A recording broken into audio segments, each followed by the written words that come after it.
L'école d'art de Glasgow, construite par Charles Rennie Mackintosh entre 1897 et 1909.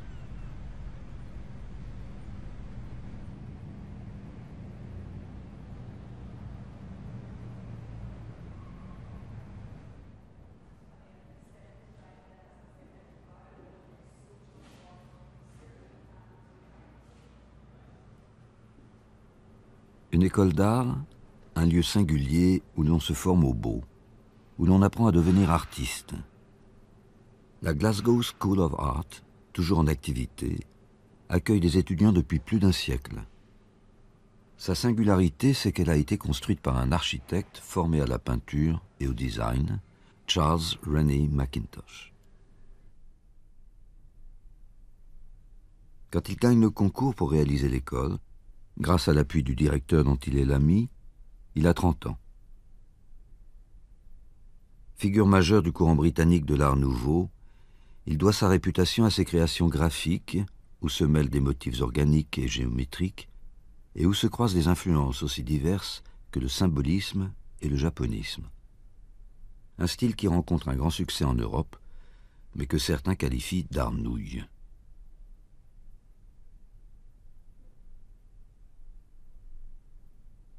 Mackintosh est aussi connu pour des meubles qu'il crée pour l'élite bourgeoise de la ville, des pièces uniques, conçues comme des œuvres d'art.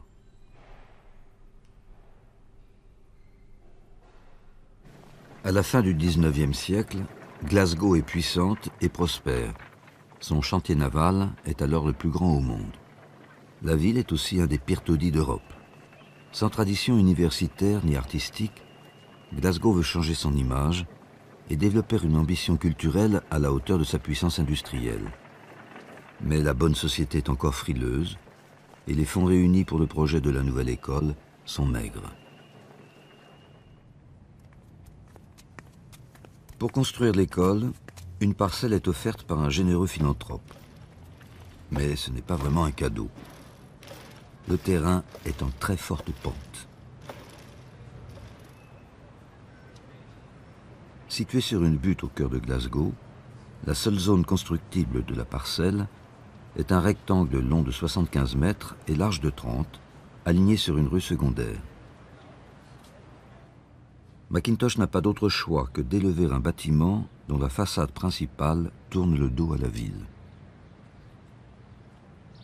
Il doit par ailleurs se soumettre à un règlement très précis, établi par les commanditaires, qui stipule que tous les ateliers d'artistes doivent être exposés au nord, de manière à éviter la lumière directe, et précise leur nombre, leur taille, ainsi que la forme et les dimensions des fenêtres.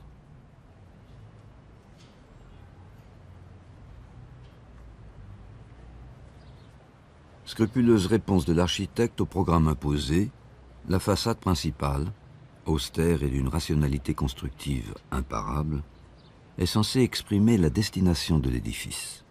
Mais ce n'est pas ce qu'ont vu ses détracteurs, qui l'ont trouvé aussi monotone qu'une banale façade d'usine.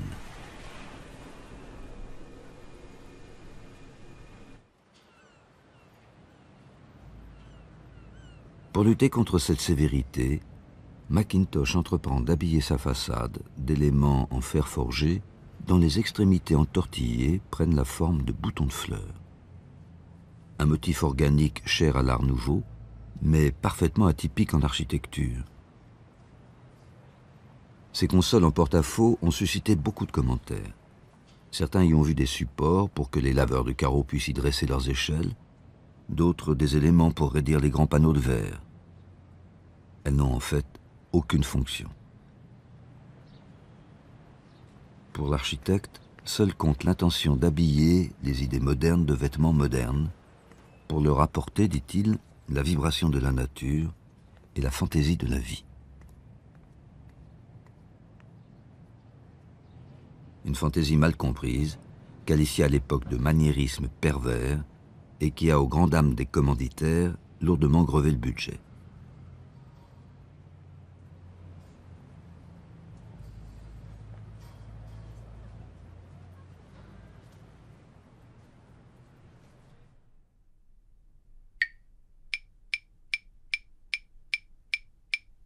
Mais Mackintosh ne se contente pas de cette ornementation stylisée. Il casse littéralement la façade en introduisant au milieu un manoir qui semble surgir d'un autre temps. Il y loge l'entrée, le bureau et les appartements du directeur.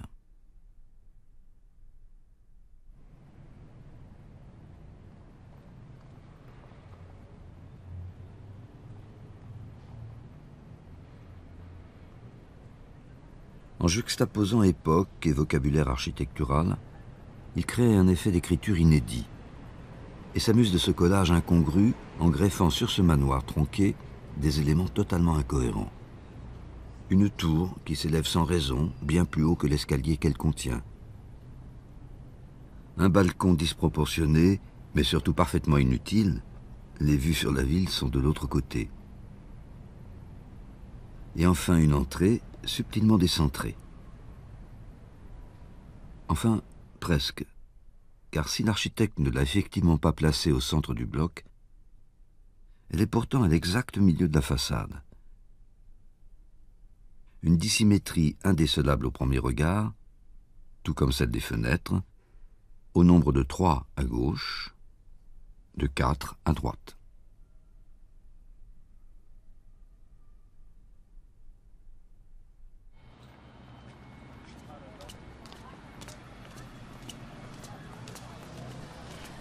Avec son obsession du détail et son goût pour la discordance, Mackintosh parvient à chahuter la rigoureuse commande initiale avec une étonnante liberté. Le parti pris d'associer fonctionnalité constructive et subjectivisme art nouveau va guider son travail tout au long du chantier qui va se dérouler en 2 étapes et s'étendre sur plusieurs années, sans que Mackintosh n'y mette une seule fois les pieds.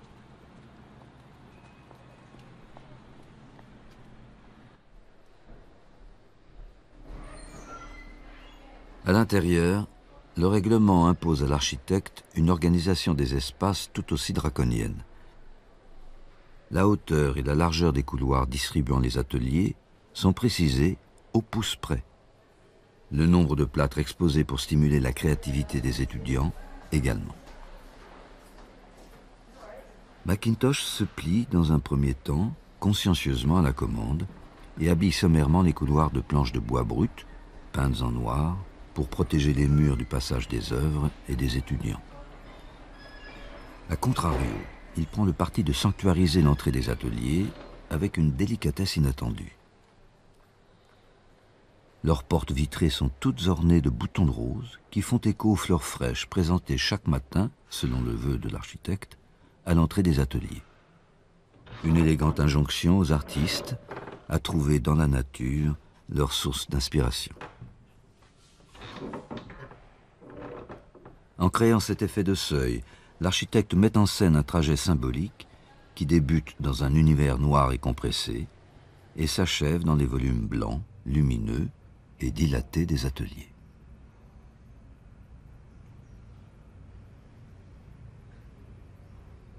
Mackintosh décide d'intervenir à minima dans ces espaces.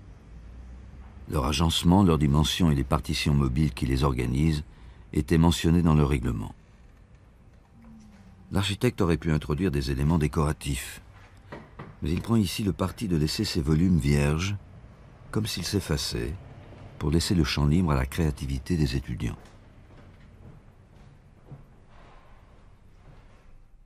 Tous conçus sur un schéma identique, les ateliers sont de grands cubes vides, exposés à la lumière du nord. L'école accueille comme il se doit des peintres qui ont avant tout besoin de lumière, mais aussi des sculpteurs et des artisans qui manipulent des matériaux lourds et dont le travail est bruyant. D'où une organisation en 3 niveaux distincts. Les ateliers les plus grands et les plus lumineux du premier étage sont réservés à l'enseignement des arts dits nobles, le dessin et la peinture. Ceux du rez-de-chaussée, 2 fois moins haut, sont dédiés à l'architecture et au modèle vivant. Enfin, encaissés au sous-sol, la menuiserie, les ornements et le travail des métaux. Révélatrice d'une hiérarchie sociale des pratiques artistiques d'une époque, cette distribution ne fait désormais plus sens.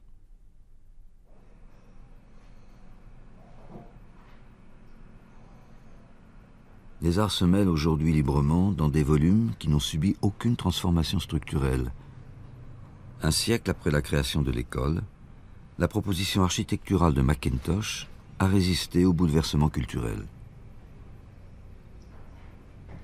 Plus nombreux aujourd'hui, les étudiants doivent seulement faire preuve d'un peu plus d'imagination pour privatiser leurs espaces de travail.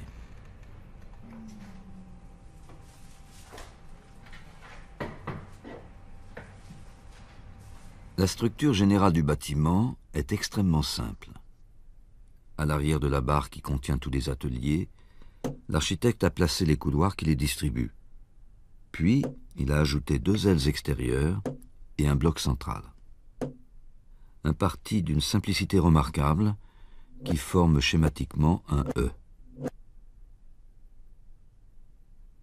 Le bloc central accueille l'escalier principal qui dessert tous les niveaux.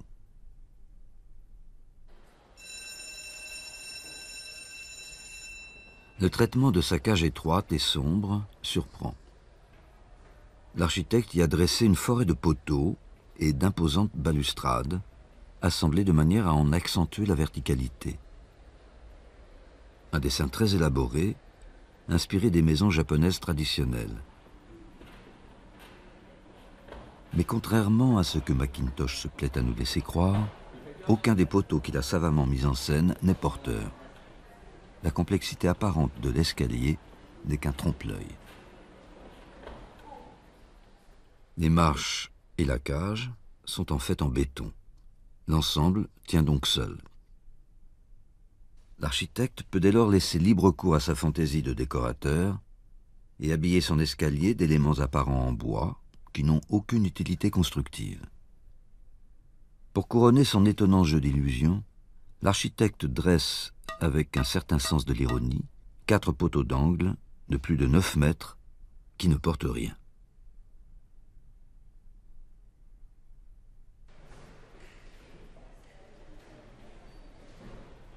Cet habillage, aussi complexe que raffiné, est un pur effet de mise en scène qui permet à Mackintosh de transformer un banal escalier en événement spectaculaire.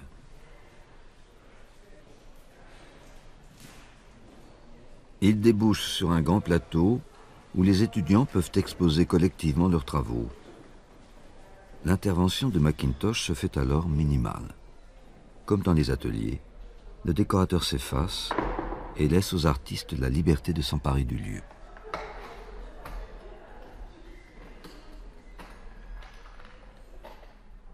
La robustesse de la charpente de ce hall renvoie l'image d'une grange. Une fois encore, on change radicalement d'univers. Avec son sens du détail et du rapport d'échelle, Mackintosh s'amuse à la percer de cœurs délicats.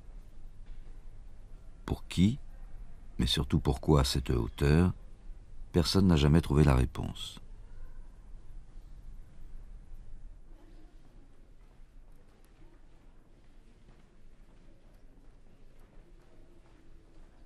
Si les espaces dédiés aux étudiants font l'objet d'un traitement décoratif minimal, dans le bureau du directeur, Mackintosh a dessiné tous les éléments décoratifs et a déterminé, avec un soin maniaque, sur plan, l'emplacement de chaque lampe et de chaque pièce du mobilier.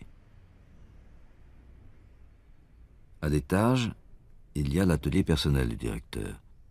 Pour le desservir, Mackintosh a dessiné un escalier dont l'étroitesse interdit le passage des œuvres de grand format. Refusant d'élargir l'escalier, l'architecte a préféré ouvrir discrètement une trappe dans le plafond.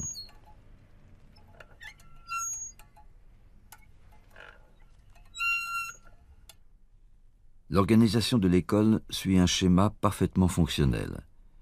Une fois la barre des studios constituée, les circulations et le hall d'exposition posés, reste à loger dans les 2 ailes en retour une bibliothèque d'un côté, tous les services administratifs de l'autre.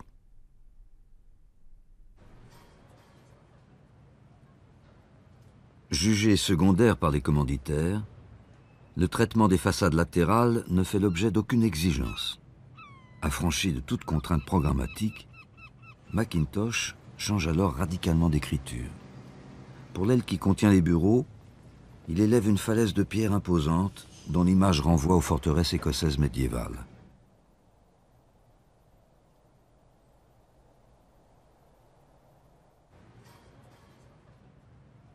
Pour articuler cette façade, il pioche avec une certaine fantaisie dans le vocabulaire architectural défensif et mêle avec malice des formes dont le relief, le dessin et la taille forment un ensemble particulièrement éclectique. Cette étonnante composition se lit comme un carnet de croquis et tranche radicalement avec l'image industrielle que renvoie la façade principale. De plus, une moitié du mur est laissée aveugle, une dissymétrie singulière que l'architecte s'amuse à souligner en plaçant une descente d'eau au milieu du mur et en couronnant son rempart d'un pigeonnier qui n'a jamais reçu de graines. À plus de 30 mètres du sol, il est inaccessible.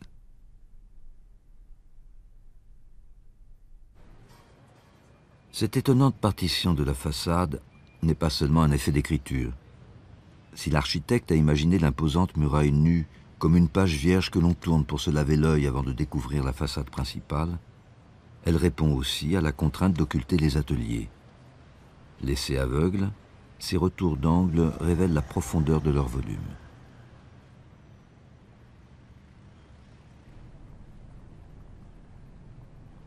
L'autre mur pignon, postérieur de 10 ans, marque un profond changement dans la manière de Mackintosh. Solidement articulé par une série de fenêtres géométriques, il offre un visage résolument moderne.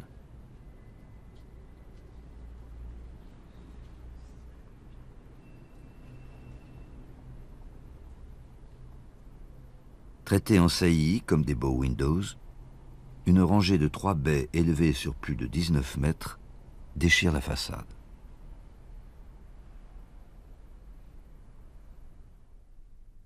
En opposition à l'autre aile, l'architecte a composé cette fois-ci une partition d'une rigueur formelle drastique, où chaque ligne verticale et chaque ligne horizontale se répondent dans un rapport de géométrie stricte, excluant cette fois toute recherche de variété dans le détail.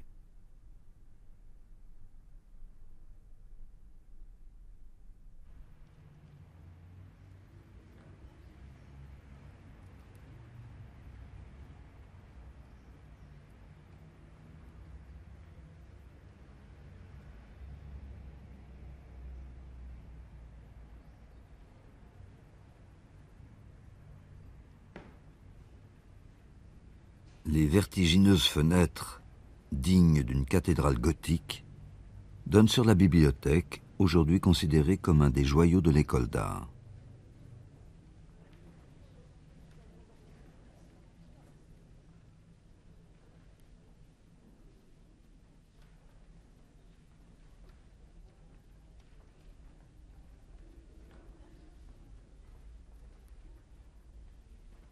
Mackintosh y reprend la typologie traditionnelle des grandes bibliothèques, avec une salle de lecture et des galeries à l'étage pour les ouvrages.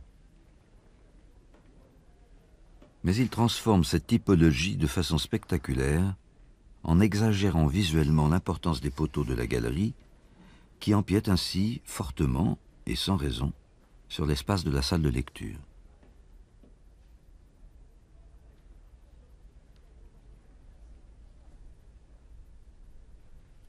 Ces poteaux sont d'un dessin singulier. Un premier fût s'élève sur 6 mètres, il est flanqué de 2 autres poteaux qui viennent soutenir 2 poutres qui prennent en sandwich le premier pilier. Sur cette armature repose la galerie que Mackintosh recule, exhibant ainsi la structure qui la porte.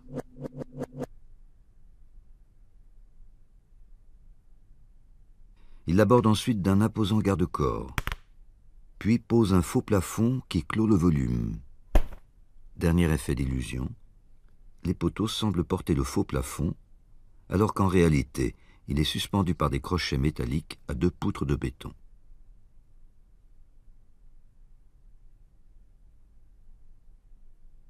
Non content d'encombrer la salle de lecture, l'architecte sacrifie délibérément près d'un quart du volume de la pièce, comme si il luttait ici contre un excès d'espace. avec un certain sens du paradoxe.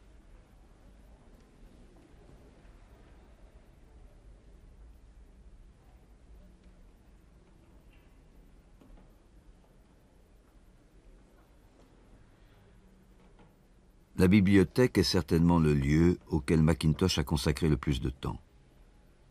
N'y ayant jamais mis les pieds, il a transmis, selon la légende, les plans, maintes fois repris, le choix des matériaux, l'emplacement de chaque pièce du mobilier et les dessins de chaque détail décoratif sur des feuilles volantes et des paquets de cigarettes.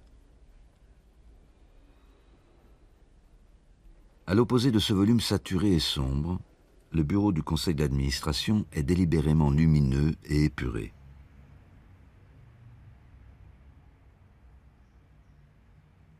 Une sobriété et une discrétion qui n'ont pas convaincu ses membres. Ils ont refusé d'y siéger, jugeant son aspect trop féminin. Mais au-delà du conflit de genre, un autre Mackintosh apparaît, dont la manière nouvelle fait entrer son bâtiment dans le XXe siècle.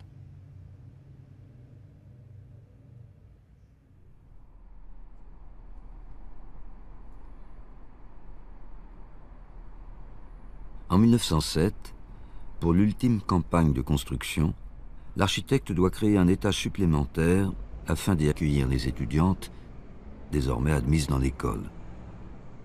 Il couronne son bâtiment de 2 grandes boîtes de métal et de verre, résolument modernes. Mais il se heurte à un problème de plan. La modernité ne se marie pas toujours très bien avec l'ancien. Le toit du manoir central empêche les jeunes femmes de passer d'une boîte à l'autre.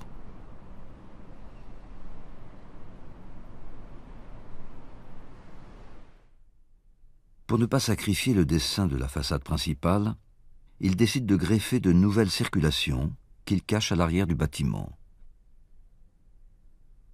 Un couloir reliant les 2 nouveaux ateliers,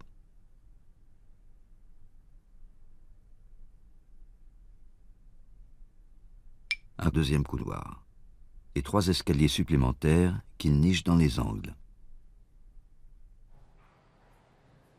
Dans ces escaliers, le béton est cette fois laissé apparent. Il est même poli, puis ciré, et enfin décoré des fameux 9 carrés, la nouvelle signature de Mackintosh, qui a définitivement abandonné les motifs floraux fin de siècle.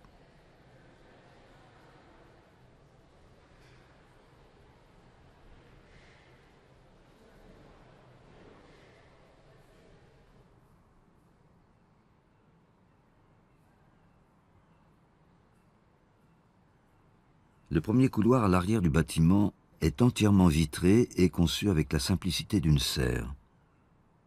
Réservé aux femmes, il fut surnommé par leurs aimables collègues masculins le poulailler.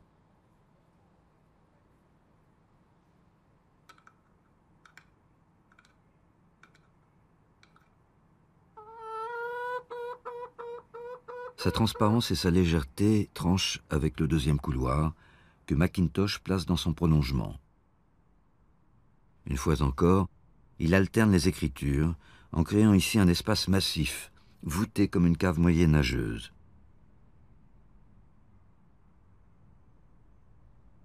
Dernière attention de l'artiste aux étudiants, il installe des tables de travail escamotables pour qu'ils puissent profiter enfin des vues sur la ville.